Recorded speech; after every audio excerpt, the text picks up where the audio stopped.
নমস্কাৰ প্ৰিয় বন্ধুসকল, অসমীয়া ডেকাষাৰ কথা আছে, ৰাখে হৰি মাৰে কোনে। এনেকুৱা লাকি মানুহই আজব পৃথিৱীখনত আছে যি 7 বাৰ বজ্ৰপাতৰ চিকাৰ হৈও মৃত্যুৰ পৰা হাত সাৰিছে। এনেকুৱা কিছুমান ইণ্টাৰেষ্টিং আৰু আজব ফেক্টছ আমি আজি আলোচনা কৰিম। গতিকে আহক ভিডিঅ'টোলৈ আগবাঢ়ো। নম্বৰ 1, পৃথিৱীত এনে এটা দ্বীপ আছে যাৰ বিষয়ে শুনিলে আপোনালোক আচৰিত হ'ব। ইয়াৰ নাম হৈছে জাষ্ট ট্ৰুমেনফ। ই আমেৰিকা যুক্তৰাষ্ট্ৰৰ নিউয়ৰ্ক চহৰৰ ছেইণ্ট লৰেন্স নদীৰ ওপৰত থকা এটা সৰু দ্বীপ। ইয়াৰ পৰিসীমা হৈছে 3300 বৰ্গফুট। এই দ্বীপটো আমেৰিকা আৰু কানাডাৰ সীমাৰ কাষতে আছে। দ্বীপটোত এটা ঘৰ, এডাল গছ আৰু এটা সৰু বীচ আছে। ইয়াক হাব আইলেণ্ড বুলিও কোৱা হয়।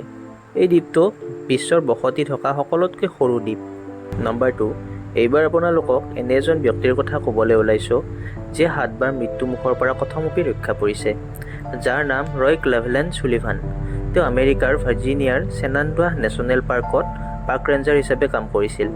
1942 চনৰ পৰা 1977 চনৰ ভিতৰত বিভিন্ন স্থানত তেওঁ বজ্ৰপাতত আঘাতপ্ৰাপ্ত হৈছিল, কিন্তু আশ্চৰ্যজনকভাৱে প্ৰতিবাৰেই তেওঁ মৃত্যুমুখৰ পৰা ৰক্ষা পৰি গৈছিল। তেওঁৰ নাম গিনিজ বুক অৱ ৱৰ্ল্ড ৰেকৰ্ডতো অন্তৰ্ভুক্ত হৈছিল। তেওঁক হিউমেন লাইটিং কণ্ডাক্টৰ আৰু হিউমেন লাইটিং ৰড বুলিও কোৱা হয়। 1983 চনত গুলীত আঘাতপ্ৰাপ্ত হৈ তেওঁৰ মৃত্যু হয়। নম্বৰ 3, ব্লেক ৰ'জ ফুলটোৰ নাম শুনিছেনে? এই ফুলবিধ অকল টাৰ্কিতহে পোৱা যায়। ইয়াৰ পাহিৰ ৰং ঋতু সাপেক্ষে সলনি হৈ থাকে। নম্বৰ 4, ভেৰনিকা ছেইডাৰ নামৰ জাৰ্মান মহিলাগৰাকীৰ দৃষ্টিশক্তি সাধাৰণ মানুহতকৈ 20 গুণ বেছি শক্তিশালী।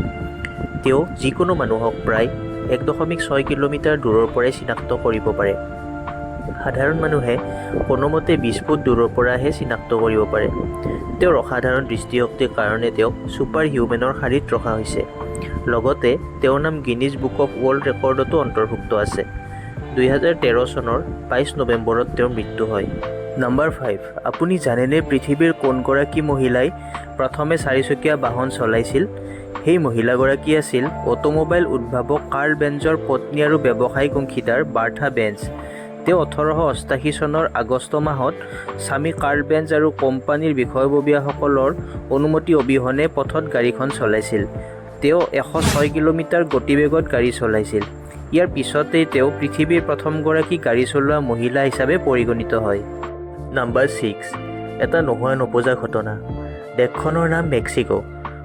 1913 চনৰ 18 ফেব্ৰুৱাৰীৰ এই বিশেষ দিনটোত দেশখনৰ 3জনকৈ ৰাষ্ট্ৰপতি নিৰ্বাচিত হৈছিল।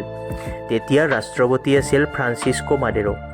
তেওঁৰ পদৰ পৰা অপসাৰণৰ এঘণ্টাৰ ভিতৰতে পেড্ৰো লাস্কুৰিন ৰাষ্ট্ৰপতি হয়, যদিও কিছু মিনিটৰ ভিতৰতে তেওঁ পদত্যাগ কৰি ভিক্টোৰিয়ানো হুৱেৰটাক ৰাষ্ট্ৰপতি হিচাপে এৰি দিয়ে।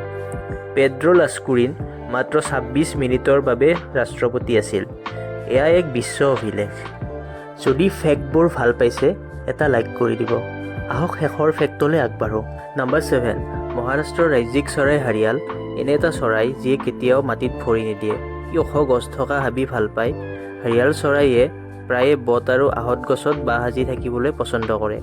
ই সামাজিক প্ৰাণী আৰু বেছিভাগেই জাকত পোৱা যায়। অসমত ইয়াক হাইঠা আৰু হাইতল নামেৰে জনা যায়। ভিডিঅ'টো চাই ভাল পালে লাইক, কমেণ্ট আৰু ছাবস্ক্ৰাইব কৰিব। ধন্যবাদ।